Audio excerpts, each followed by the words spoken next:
Ամենալուսավորներն իրենց են շնորհավորում ու ոգևորությամբ պատմում, թե ինչ նվերներ են ստացել իրենց պաշտպանության օրը։ Եվ դեռ ինչեր կուզեին ստանալ։ Ռոմիշոր, ես եմ Ռոմիշոր։ Ռոլիկ էր կականի։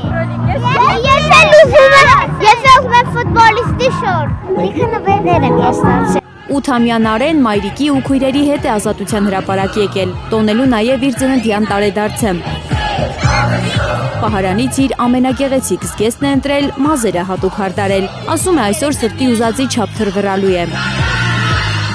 Իսկ ամենամեծ երազանքը խաղաղությունն է։ Այսօր իմ ծնունդն է եւ ես ուզում եմ բոլոր երեխաները խաղաղ ապրեն։ Նարեն մեծերից է լսել, որ խաղաղ ապրելն ամենից կարևորն է։ Աշխարհում այսօր միլիոնավոր երեխաներ պատերազմական գոտիներում են ապրում։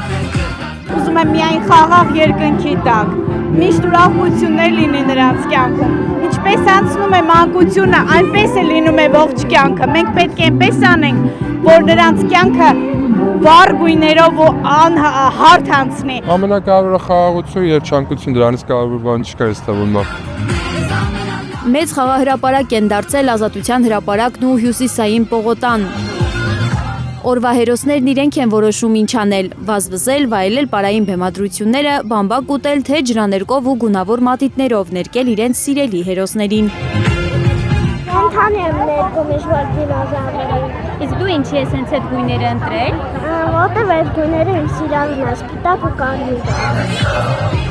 Այստեղ մեծահասակներն էլ են մի պահ իրենց երեխա զգում։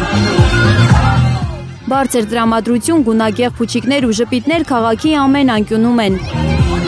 Օրան բարեգործական հիմնադրամը արդեն 26 տարի երեխաների պաշտպանության օրն իրական տոն է դարձնում հիմնադրամի շահառուների համար։ Շատ հետաքրքիր է, շատ հավես է, շատ մեր դուրը գալիս է։ Օրանը երկար մնա ու հանկարծ չփակվի, որովհետև ես շատ եմ սիրում օրանը։ Օրանն աջակցում է, որ սոցիալապես անապահով երեխաներն իրենց անտեսված չզգան։ Չնայած որ մենք տոնում ենք երեխաների տոնը եւ պաշտպանում ենք նրանց ամեն օր, չի խանգարում, որ մի անգամ եւս այս օրը ընդգծենք եւ իրենց ասենք, թե ինչքան ենք իրենց սիրում։ Որքան պաշտպանված լինեն երեխաների իրավունքներն այսօր, այդքան կիրթ, դաստիարակված ու հոգատար քաղաքացի կունենանք վաղը, ասում է Օրանի հիմնադիրը։ Իրենք մեր վաղվա քաղաքացիներն են եւ մեր 26 տարվա պատմությունը ցույց է տվել, որ նրանց պետք է հնարավորությունները տալ, որպեսզի նրանք կարողանան աճեն, մեծանան, զարգանան եւ լավ պիտանի քաղաքացիներ լինեն։ Օրանն արդեն թորնիկ էլ ունի։ Օրանի թորնիկն է։ Ռաֆին է, նրա հայրն Օրանի առաջին սաներից է եղել։ Դուք տեսնեք մարդիկ, որ մեծացել են Օրանում եւ այսօր բերել են իրենց երեխաներին որպես հյուր։ Աննա Գյուլնազարյան, Միլենա Պողոսյան, Առաքել Օհանյան, Գագիկ Տեր-Ղազարյան, Հայլուր։